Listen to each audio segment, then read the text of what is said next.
Hi guys, welcome back to an explore literature. इस video के अंदर हम डिस्कस करने वाले हैं एक detective novel the sign of the four.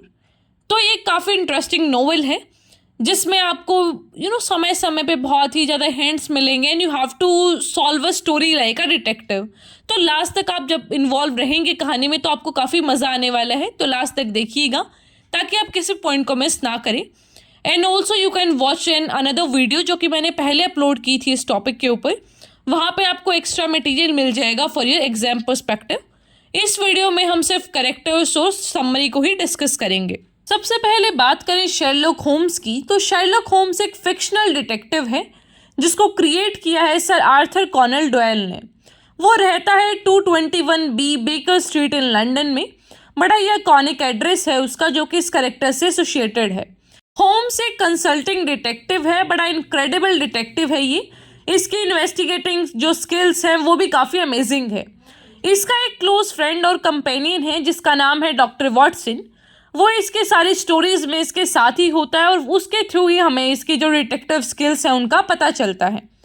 जो होम्स है वो यूज़ करता है कोकेन को, मॉर्फिन को, तो इस तरीके के जो एडिक्टिव मटेरियल्स हैं उनको ये यूज़ करता है और उसके अकॉर्डिंग ये खाकर ही उसे जो सारा दिमाग चलता है उसका। जैसे वी हैड दैट कार्टून ना मोटू पतलू, उसका समोसे खा के दिमाग चलता था, तो ऐसे ही हमारे होम्स है जिनका मॉर्फिन खा के दिमाग चलता है।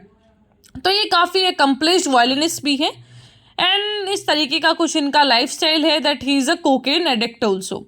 Alright, so now let's talk about the other characters of the story. तो हमारे सबसे पहले कैरेक्टर हैं शेरलॉक होम्स जो कि एक ब्रिलियंट डिटेक्टिव है। फिर उनके दोस्त डॉक्टर वॉटसन। थर्ड कैरेक्टर है मैरी मॉटसन, एक यंग वेमेन जो कि इन डिटेक्टिव की शेरलॉक होम्स की हेल्प लेने के लिए आई है। देन है शोल्टो। शोल्टो भी एक काफ़ी मेजर कैरेक्टर है स्टोरी के अंदर जिनका काफ़ी ज़्यादा रोल होने वाला है and he is a son of major Sholto. फिर आते हैं जॉनथन स्मॉल। ये भी काफ़ी इंपॉर्टेंट कैरेक्टर हैं जिनके इर्द गिर्द ही सारी कहानी बनी है। There is tonga. टोंगा एक नेटिव है अंडमान आइलैंड की and he is a tribesman. Then the last character is Mrs Hudson. तो ये भी यहीं पे रहती है, मतलब she is the landlady of Holmes and Watson. Alright, तो इनका ज़्यादा रोल नहीं है but still you can know about है। तो ये थे सारे कैरेक्टर्स। अब कहानी को डिस्कस कर लेते हैं। तो कहानी की शुरुआत होती है शेरलॉक होम्स से। तो हमारे शेरलॉक होम्स, जैसा कि हमने पहले भी बताया कि कोकेन के एडिक्ट थे, तो वहाँ पे अपने जो अपार्टमेंट है उसमें कोकेन इंजेक्ट कर रहे थे अपनी बॉडी के अंदर। तो इनके फ्रेंड आते हैं, इनके असिस्टेंट भी हैं वो डॉक्टर वॉटसन। तो बोलते हैं क्यों ही नशे करते हो तुम। तो शेरलॉक होम्स अपनी फिर वही थ्योरी देता है कि मुझे ना सोचने में मदद मिलती है नशे करके। तो शेरलॉक होम हमारे फिक्शनल डिटेक्टिव हैं, बड़े स्मार्ट हैं। तो एक लेडी आती है इनके पास फिर जिसका नाम है मैरी मॉटसन। अब बड़ी सुंदर सी ये लड़की होती है, वो अपना बताती है सारा कि देखो ऐसा ऐसा कुछ केस है मेरा।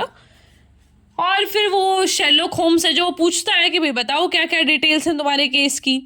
तो ये जो मैरी मॉटसन है वो बताती है कि जो मेरे फादर थे ना, कैप्टन मॉटसन, वो इंडियन रेजिमेंट में एक ऐसा ब्रिटिश ऑफिसर थे। तो 1888 में क्या हुआ कि हमारे पास एक टेलीग्राम आया। मैं उस टाइम पे बोर्डिंग स्कूल में थी, तो वो घर आने वाले थे। तो he wrote a telegram to us कि भाई मैं घर आने वाला हूँ। तो फिर क्या होता है कि वो जिस होटल में ठहरे थे वो वहाँ पे मिलने भी गई उनसे, लेकिन होटल वालों ने बोला कि यार वो तो जा चुके हैं यहाँ से। तो टू कंक्लूड मैरी मॉटसन को ये लगता है कि उसके फादर वहाँ पे कभी आए ही नहीं। तो मैरी बताती है कि जब वो लोग वहाँ पे इंडिया में थे ना, तो अंडमान आइलैंड्स में उनको कुछ चीज़ें मिली थी। तो वो दोनों दोस्त, मतलब इनके एक दोस्त थे मैरी मॉटसन के फादर के एक दोस्त जिसका नाम था मेजर शोल्टो। तो मैरी बताती है कि मेरे फादर के सिर्फ एक ही दोस्त था, लेकिन जब वो टाउन में आए तो जो मेजर शोल्टो है उन्होंने भी मना कर दिया कि यार मेरे से भी मिल के नहीं गए। तो इसका मतलब है कि वो शहर में आए ही नहीं, क्योंकि अगर वो आते तो दैट इज़ फॉर श्योर कि वो अपने दोस्त से मिल के जाते। तो अब केस क्या है कि आज से 6 साल पहले जब वो गायब हुए थे तो न्यूज़पेपर में एक एडवर्टाइजमेंट आया था। तो किसी ने मैरी मॉटसन का एड्रेस पूछा था वहाँ पे इंक्वायरी टाइप में कि यार अपना एड्रेस बता दीजिए। तो उन्होंने देखा तो अपना एड्रेस बता दिया, लेकिन तब से उन्होंने अपना एड्रेस बताया तो उनको कुछ ऐसा मोती टाइप चीज़ें कोई भेजने लगा हर साल सेम डेट पे उनको एक मोती मिलता। लेकिन इस साल क्या हुआ, मोती के साथ एक नोट भी आया उनको। तो एक पर्ल मिला उनको और उसके साथ एक नोट भी मिला अब की बार। तो इस साल उस नोट में क्या लिखा हुआ था, तो जो शेरलॉक होम्स है वो उनको पकड़ा देती हैं वो नोट कि देखिए आप ही पढ़ लीजिए इसमें क्या लिखा है। तो उसमें लिखा था कि आज तुम क्या करना, तुम लाइसियम थिएटर के बाहर आ जाना, वहां से 3rd पिलर के पास मुझे मिलना। तो जो भी उनको बुला रहा था उन्होंने ये नोट में लिखा था मैरी मॉर्सन के लिए कि देखो तुम किसी के साथ भी आ सकती हो, ऐसा नहीं है कि हम तुम्हें अकेला बुला रहे हैं, अगर तुम्हें सेफ्टी कंसर्न है तो अपने दोस्तों को भी तो ऐसा तुम साथ लेके आ सकती हो। तो जो शेरलॉक होम्स है फिर वो देखता है कि जो डिब्बा जिससे वो मोती भेजते हैं हर बार, उसके ऊपर जो हैंडराइटिंग होती है और जो लेटर की हैंडराइटिंग है ना, वो दोनों चीज़ें सेम है। तो अब शेरलॉक होम्स सारी कड़ियों को जोड़ने लग जाता है। तो फिर ये बोलता है कि चलो कोई बात नहीं, आपके साथ चल लेंगे आज शाम को हम। तो वो लड़की चली जाती है मैरी मॉर्सन। तो जो हमारे असिस्टेंट है शेरलॉक होम्स के, वॉटसन नाम के, वो तारीफ करने लगते हैं यार कि कितनी सुंदर थी वो, ऐसा ऐसा। तो शेरलॉक होम्स बोलते हैं कि ठीक है मैं थोड़े टाइम के लिए बाहर जा रहा हूँ। तो वो बाहर जाते हैं and then he come back. तो यहाँ पे क्या होता है कि जिस वीक से जो मैरी मॉर्सन है उनको मोती मिलना स्टार्ट हुए थे ना, उसी हफ्ते जो मेजर शोल्टो है उनकी भी डेथ हुई थी। अब जो शेरलॉक होम्स है वो अपनी रिवॉल्वर साथ में लेता है और बोलता है कि ठीक है मैं मैरी मॉर्सन के साथ अब जाता हूँ, and he went with her. तो मैरी मॉर्सन ने उनको एक पेज दिया जिसके ऊपर बिल्डिंग का मैप वैप भी बना हुआ था, जिसको भेजा गया था मैरी मॉर्सन के लिए कि आप यहाँ पे आ जाइए। तो वहाँ पे क्या लिखा हुआ था कि कुछ मैप सा बना के नीचे लिखा था साइन ऑफ 4, और वहाँ पे 4 नाम लिखे हुए थे।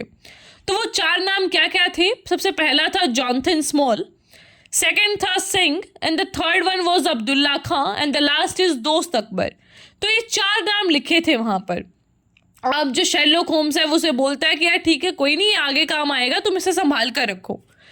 ये लोग उस एड्रेस पे पहुंच जाते हैं and a small black man ask them कि तुम मेरे को ऐसा फॉलो करो। तो उसे वहाँ पे मतलब उनको एक आदमी मिलता है, तो उसको फॉलो करके जब वो जाते हैं तो एक घर के सामने वो पहुंच जाते हैं। तो जब वो उस घर के सामने जाते हैं तो एक जो इंडियन सर्वेंट है वो उनका दरवाज़ा खोलता है, और जब वो अंदर जाते हैं वो मिलते हैं थेडियस शोल्टो से, जो कि 30 साल का आदमी होता है। तो बात करने में पता चलता है कि थेडियस शोल्टो बेटा है मेजर शोल्टो का। बड़ा अजीब सा आदमी था ये। तो वो बताता है अपने बारे में कि देखो मेरे पापा और तुम्हारे पापा ना साथ में पोस्टेड थे इंडिया में, और उन्हें आगरा में एक खजाना मिला था, तो दोनों लेके आए उसको। तो इन्होंने एक डिसाइड करा, इनके फादर ने, मतलब कि मैरी मॉर्सन के फादर और मेजर शोल्टो ने डिसाइड करा कि भैया हम एक मीटिंग रखेंगे जहाँ पे इस खजाने का हम डिवीजन करेंगे। तो दोनों के बीच वहाँ पे लड़ाई हो गई और तुम्हारे फादर को है वहाँ पे हार्ट अटैक आ गया। तो मेरे पिताजी ने तुम्हारे फादर को वहाँ पे बरी कर दिया और खजाने को भी छुपा दिया।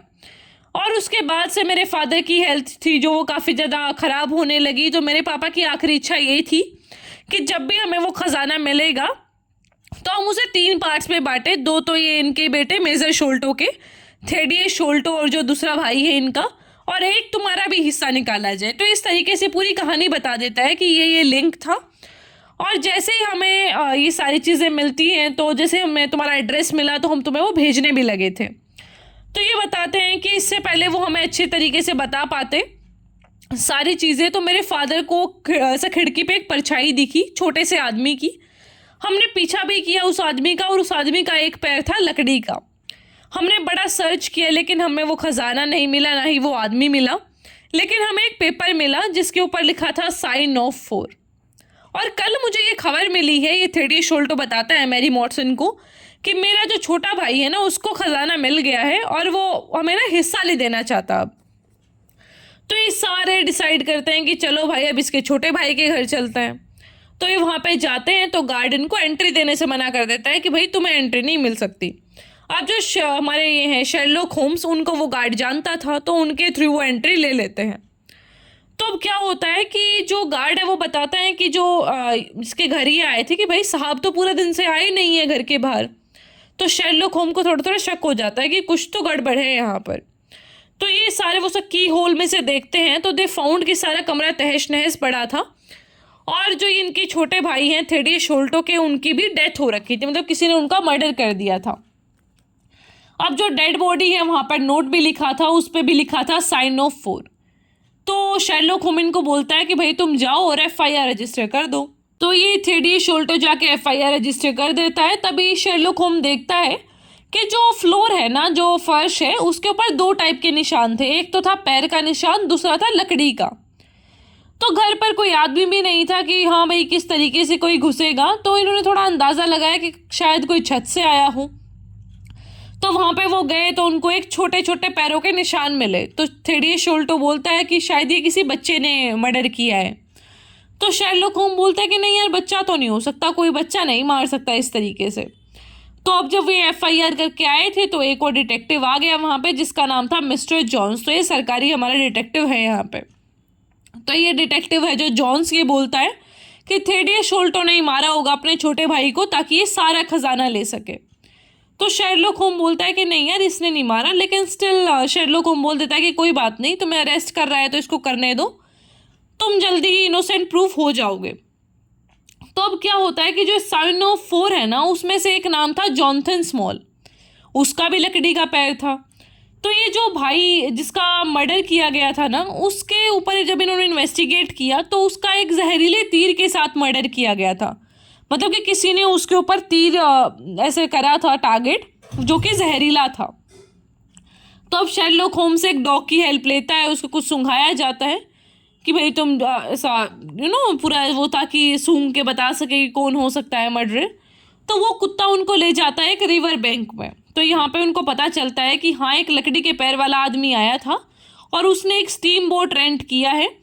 और फिर ये लोग ऐसा समझ ही गए थे कि भाई हाँ, जॉनथन स्मॉल ही हो सकता है। तो ये उसकी सर्च में लग गए। फिर तो बहुत मशक्क़त के बाद इनको वो बोट मिलता है and they found Jonathan small.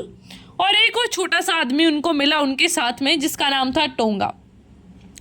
तो अब जॉनथन स्मॉल पे जब सारी चीज़ें करी जाती हैं, मतलब इन्वेस्टिगेट किया जाता है, तो ये बताता है कि भाई देखो, जहरीला तीर चलाया था टोंगा ने। तो ये टोंगा है, ये अटैक भी करता है शेरलॉक होम्स के ऊपर, लेकिन शेरलॉक होम्स के ऊपर फायर कर देता है अपनी रिवॉल्वर से, तो ये तो मर जाता है। तो स्मॉल इनको बताता है पूरी कहानी कि भाई हुआ क्या था, कि देखो ये जो खजाना है ना, जिसके ऊपर पूरी लड़ाई है, वो मेरा था। मैं ना इंडिया के अंदर पोस्टेड था टीम प्लांटेशन में। तो 1857 की जब क्रांति हुई तो मेरे को वहाँ से भागना पड़ा और मैं आगरा फोर्ट में आके छिप गया। वहाँ पे मुझे एक गार्ड की नौकरी मिली। तो 3 लोग मेरे पास आए, उन्होंने मेरे को ऐसा चाकू रखा मेरी गर्दन पे कि या तो तुम मेरी मदद करो सारे खजाने को लूटने में, वरना हम तुम्हें मार देंगे। तो मैंने बोल दिया कि ठीक है भाई, कर लेते हैं। जैसे ही हमने खजाना लूटा तो फिर ब्रिटिश सरकार को पता चल गया, ये जॉनथन स्मॉल बता रहा है। तो इन्होंने क्या करा, मुझे अंडमान की जेल में डाल दिया था 20 साल के लिए। अब जो शोल्टो और मॉटसन है वो मेरे गार्ड्स थे जेल के अंदर। तो मैंने इनको बोला कि देखो, मैं तुम्हें बहुत सारे पैसे दे दूंगा, मुझे बाहर निकाल दो। तो ये जो है हमारे जॉनथन स्मॉल, इसने इन पे विश्वास कर लिया और शोल्टो को बाहर निकालने से पहले ही खजाने का रास्ता बता दिया, पूरा मैप वैप दे दिया। अब जो ये शोल्टो है वो बड़ा धोखेबाज आदमी है। इसने क्या करा, इसको जॉनथन स्मॉल को धोखा दे दिया और पूरे खजाने को लेके ये दोनों, जो शोल्टो और मॉटसन है, वो भाग गए। तो बाद में जो एक आदिवासी था वहाँ पे, ट्राइब था टोंगा, उसने जॉनथन स्मॉल की हेल्प करी जेल से आने में बाहर। Then they both, Tonga and Jonathan Small, came to England. ये दोनों इंग्लैंड आए। अब ऐसा बदला तो लेना ही था इनको, तो इसने टोंगा की हेल्प लेके इसको मरवा दिया। लेकिन जब इनको वो अपना वो मिला था, खजाना मिला, तो एट द एंड इनको पता चला कि वो तो खाली है, क्योंकि इनके एक पार्टनर ने उसको फेंक दिया था नदी के अंदर कि भाई अगर ये खजाना मेरा नहीं हो सकता तो किसी का भी नहीं हो सकता। तो इस तरीके से पूरा केस सॉल्व हो गया। लेकिन जो सारा क्रेडिट है केस को सॉल्व करने का, वो मिस्टर जॉन्स, जो कि दूसरे डिटेक्टिव आए थे, वो ले गए। एंड इस तरीके से the story ended. Alright, so I hope आपको ये स्टोरी इंटरेस्टिंग लगी होगी और समझ भी आई होगी। फिर भी कोई क्वेश्चन, क्वेरी कुछ भी है तो आप पूछ सकते हैं। I will answer that in the comment box. Alright, so I will meet in the next video. Till then take care, stay happy, stay healthy.